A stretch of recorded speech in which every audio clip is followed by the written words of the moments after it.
Ayan mga kababayan, dito na naman tayo muli ano. At alamin natin dito yung kaganapan dito sa may Ilog Pasig Esplanade mga bayan. At update tayo dito. Sa ngayon mga bayan ay naano na yung mga ano dito, yung mga hollow blocks na paikutan nila dito. At alamin natin kung ano po ang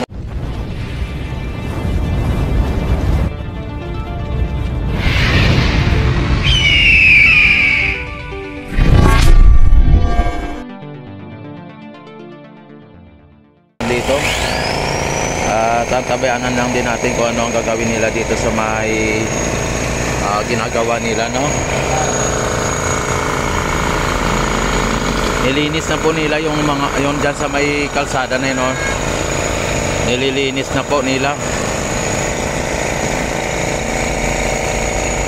Ito malamang lalagyan to ng halaman, ano? Itong linalagyan nila ng hollow blocks na to. Hanggang dito, oh.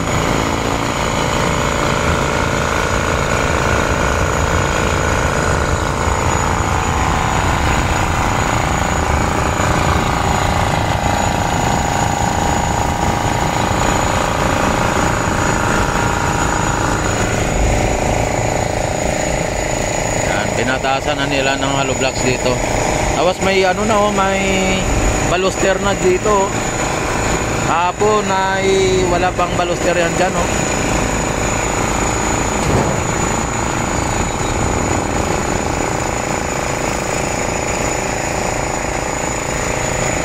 Wala pang baluster, tapos ngayon may baluster. Uy, daming mga bisita mga ben, mga namasyal, oh.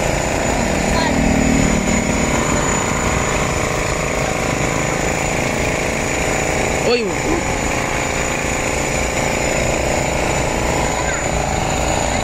yan, oh. Daming na mamasyal mga bayan.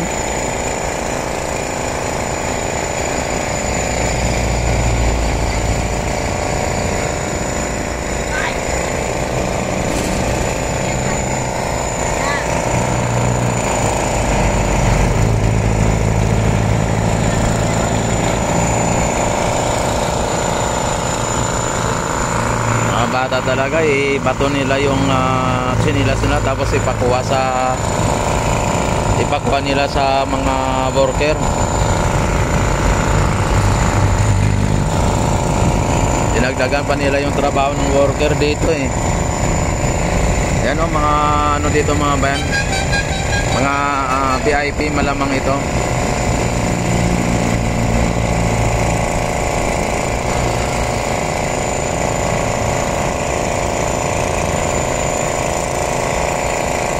May tatak ng flag ng Philippines yung ano nila, eh. Yung uniform nila, mukhang mga empleyado ito ng gobyerno.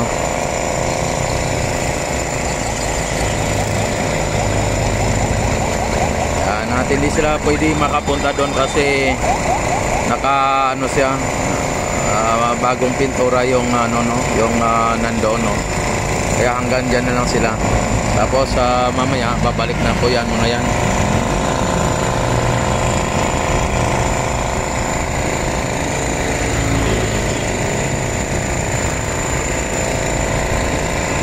Yung ating Ilog Pasig dito mga bayan, no, nakita naman ninyo ay so clean, so good, ano.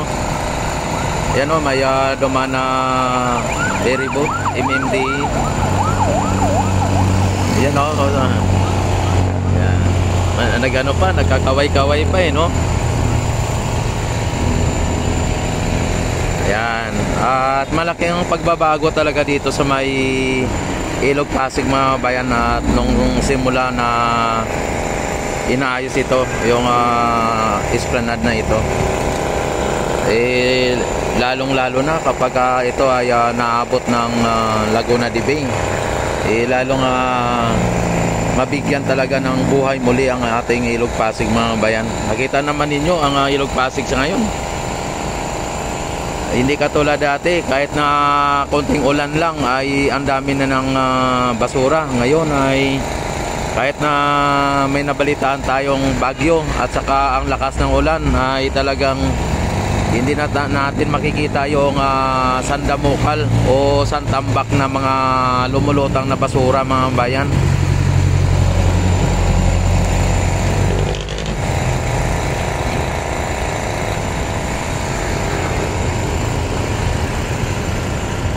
Yan o, yung mga building na yan ay malapit na rin matapos mga bayan, ano.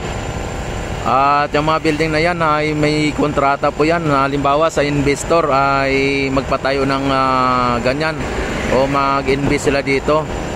Pag nagtayo ng building ay ano po yan, kontrata po yan. Pagdating ng ilang years, halimbawa ang kontrata dyan ay 50 years.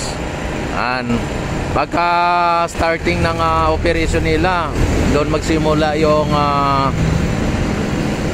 taon na 50 years. At bago nila lisanin ang building ay halos mabubulok na, no? Halos hindi na mapakinabangan. At ita-turn over na po yan sa gobyerno. Ang gobyerno na naman ang siyang renovate o kung ano naman ang gagawin. Yan, ganyan po ang ano dito. Kaya yung mga na to, na mga building na to ay mga investor ito. Hindi naman to talaga mga Pilipino ang mga may-ari nito, kundi mga ibang lahi talagang nagninegosyo dito sa ating bansa, no. Kaya yan, lalong nagdadami ang mga ano dito, mga building dito, nagtataas ang mga building. Dati maliliit lang na building nandito, yung mga ganyan na sa unahan, no. Yung mga hanggang 6th floor lang. Ngayon ay makita ninyo ay talagang ang taas, oh. Naabot ata ng 20 floor, 30 floor yan, oh.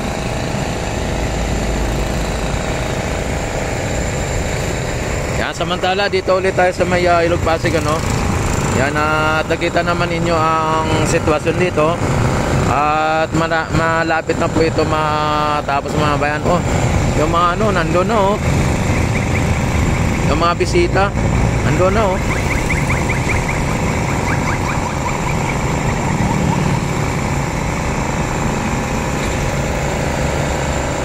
Ang baluster mga bayan ay hanggang dyan na siguro yan sa may hagdanan na pababa na yan. Dyan, oh, sa may nakatayo na naka-orange, ano. Tapos yung dito naman hanggang dyan lang din.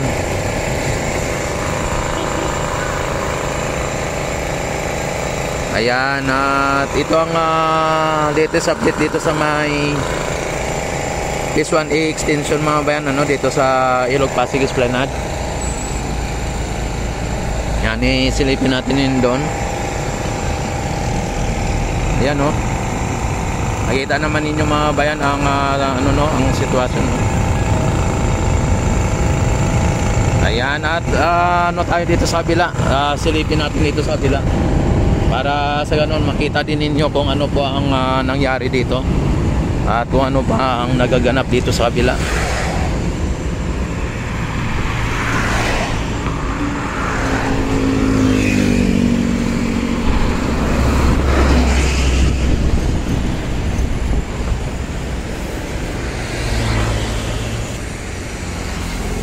Ayan. At bumungad sa ating harapan mga bayan ay ano na dito, no? Ano, yung ginagawa nila, ano bang gagawin nila dyan? Mukhang ilalagay nila dyan tapos lagyan ng tarpaulin, ano? Itong ano, ito. Yan. Papatayo nila dyan para lagyan ng tarpaulin katulad nito. Ang katulad niya, no?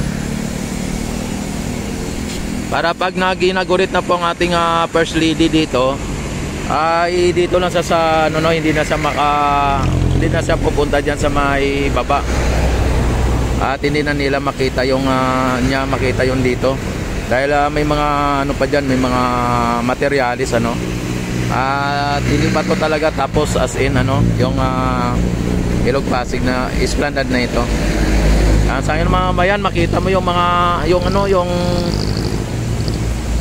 bakal na ginawa nila oh. Pero lalagyan pa nila itong mga sa gilid-gilid na to. Ayusin pa po nila yan. Yan oh.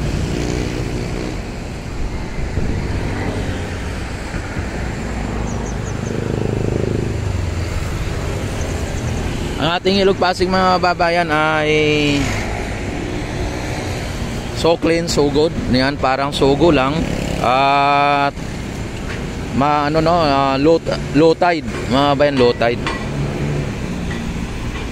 Yan, at don't forget like and subscribe my YouTube channel and click notification bell, select all para ma-notify agad kayo tuwing ako'y mag-live, mag-upload ng mga videos, para sa ganon magiging updated din po kayo dito sa lahat ng mga update dito. Yan, at maraming salamat. Mabuhay ang Pilipino sa mga sulok ng mundo. Mabuhay ang bagong Pilipinas.